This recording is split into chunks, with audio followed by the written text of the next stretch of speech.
la cour.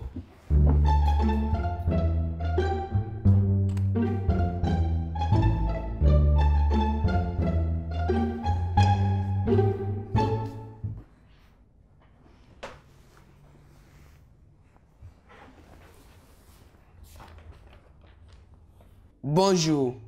Doté a volé. Depuis quelques mois, l'institutrice avait constaté des éléments manquants dans une trousse exposée dans la bibliothèque. Elle a mené des enquêtes et surpris Doté en flagrant délit de vol. Elle l'a traduit afin qu'elle soit sévèrement punie. Silence! Silence! Mademoiselle Doté est demandée à la barre.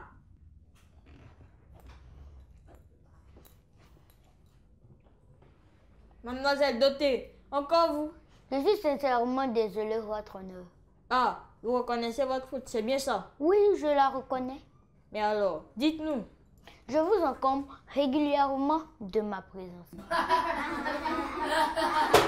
Silence! Silence! Non, vous n'avez pas trouvé, cherchez encore. C'est la seule faute que j'ai commise, hélas. N'avez-vous pas volé? Moi, jamais, votre honneur. Et pourquoi vous accuse-t-on de vol si vous n'avez pas volé? Vous me discréditez aux yeux de mes fans. Ils ont tous vu que je suis appréciée. Et pour briser ma carrière, on veut me faire incriminer. Carrière, vous avez dit? Oui, ma carrière d'élève au CE1. Chaque année, je renouvelle, mais cette année, on veut m'exclure de l'école. Et le voilà le motif tout trouvé. Maître Dago, à la barre, je veux en savoir plus. Merci, votre honneur. Mademoiselle Doté, avouez que vous avez volé. Vous m'avez vu? Non, mais ma cliente si. Qu'a-t-elle acheté avec vous? Rien, je ne suis pas commerçante. Je vous ai cru boutiquer quand vous avez parlé de clientes. Silence! Silence!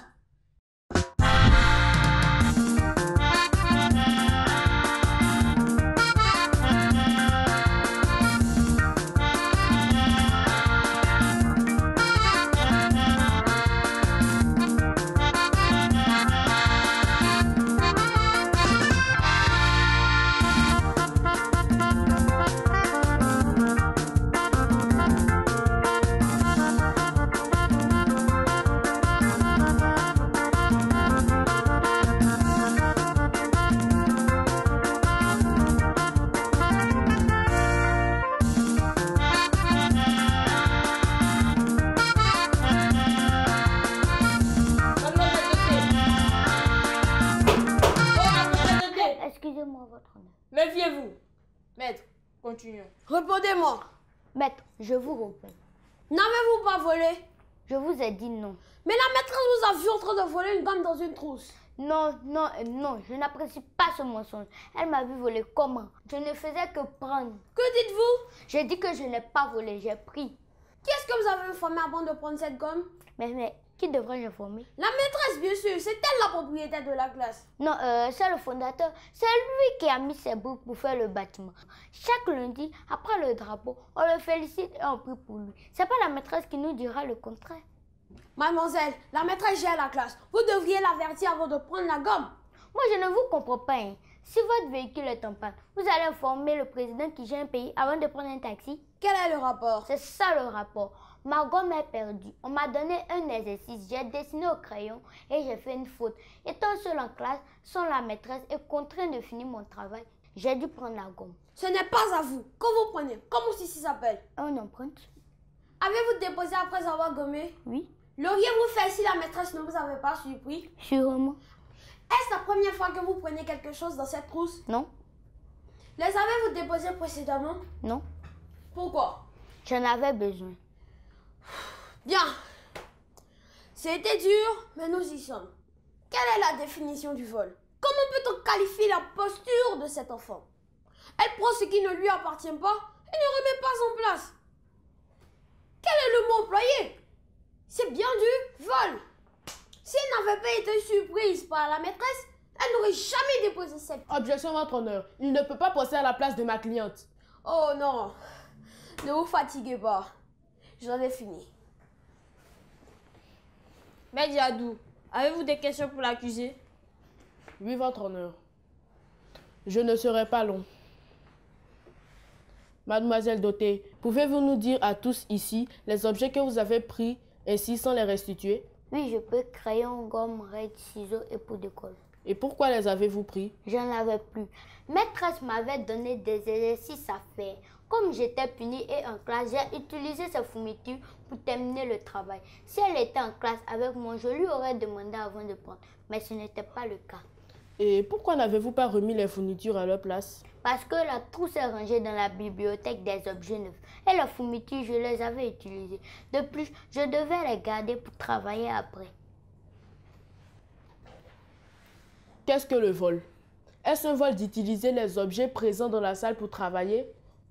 Voulons-nous priver une enfant d'éducation juste parce qu'elle a utilisé un crayon en classe? Ne devait-elle pas terminer les exercices avant de la laisser seule? La maîtresse a-t-elle vérifié ses équipements? On ne punit pas pour punir. Si elle était là, elle aurait répondu. Merci, votre honneur. Maître, et votre cliente? Elle est souffrante, votre honneur, je la représente. Dommage. Un mot avant le verdict? Oui, une phrase. Je souhaiterais juste attirer l'attention. Ici, on parle de fourniture dans une classe. Mais bientôt, on parlera d'argent dans une banque. Si pour faire ces exercices, on doit voler des fournitures et qu'on appelle ça une prise, pour se rendre au travail, un banquier peut bien voler de l'argent pour son transport et on appellera ça aussi une prise. Soyons conséquents. Merci, votre honneur. Mademoiselle Dotée, regagnez votre place. La séance est suspendue. Nous reviendrons pour le verdict.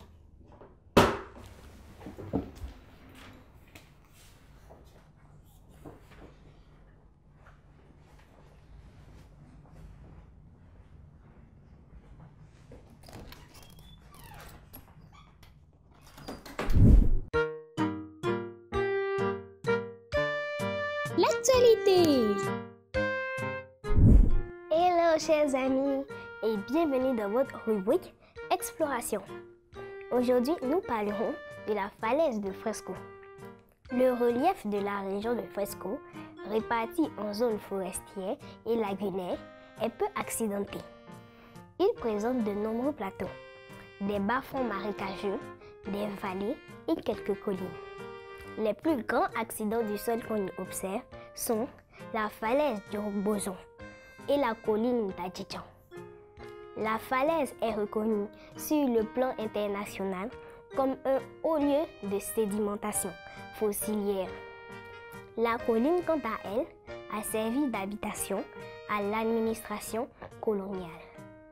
C'est sur elle qu'ont été construits en 1905 les bureaux de la subdivision de Fresco et les logements des administrateurs. Je vous invite à les découvrir. Merci d'avoir suivi. Au revoir et à bientôt.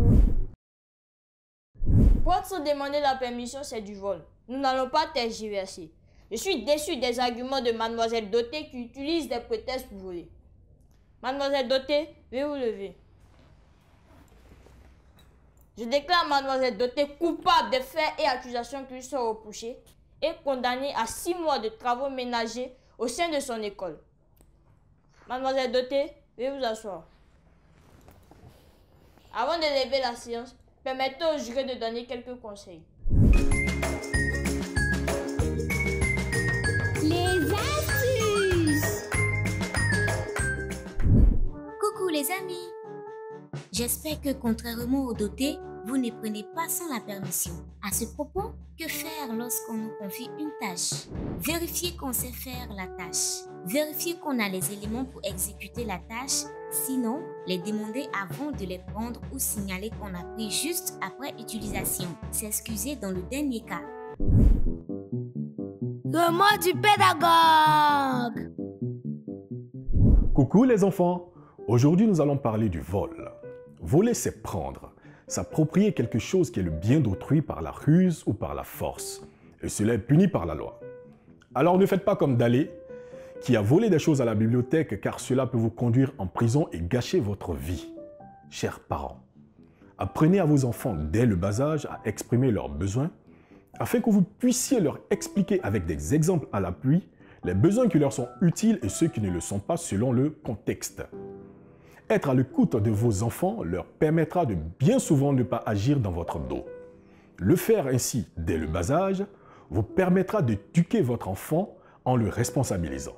Exemple, un enfant qui demande de l'argent, il faut toujours savoir à quoi cet argent lui servira, car répondre automatiquement « je n'en ai pas », quand bien même vous n'en avez pas réellement, ne résout pas le problème. Cherchez toujours à connaître le besoin et traitez le sujet avec lui, sinon il vous contournera pour satisfaire son besoin. Apprenez à vos enfants à apprécier ce que vous leur donnez. En résumé, ce qu'ils ont pour les mettre à l'abri de certaines vaines convoitises et les éloigner ainsi de la tentation de voler. Chers enfants, le vol est un grave délit qui détruit votre vie au risque de vous faire passer de longues années en prison. Pire, cela peut vous coûter la vie. Alors, ne prenez jamais un bien qui n'est pas à vous sans l'autorisation de son propriétaire. Et surtout, contentez-vous malgré tout de ce que vous avez et de ce que vos parents vous donnent. Sur ce, on se dit à la prochaine. Éducation civique et morale. L'asphyxie. Définition. L'asphyxie est par définition un appauvrissement en oxygène dans l'organisme. Symptômes. Un asphyxié peut présenter les signes suivants. Troubles nerveux, troubles cardiovasculaires, troubles rénaux, hyperglycémie. Précautions à prendre. En cas d'asphyxie, il convient de faire ceci. Si la victime est consciente, rassurez la victime. Déshabiller, administrer de l'oxygène. Si la victime est inconsciente, réalisez les CAT qui s'imposent en fonction de l'inconscience. J'espère que vous avez bien noté nos conseils. Tâchez de bien vous comporter, sinon vous serez convoqué au banc des accusés de cette cour qui est loin d'être une cour de récré. La séance est levée.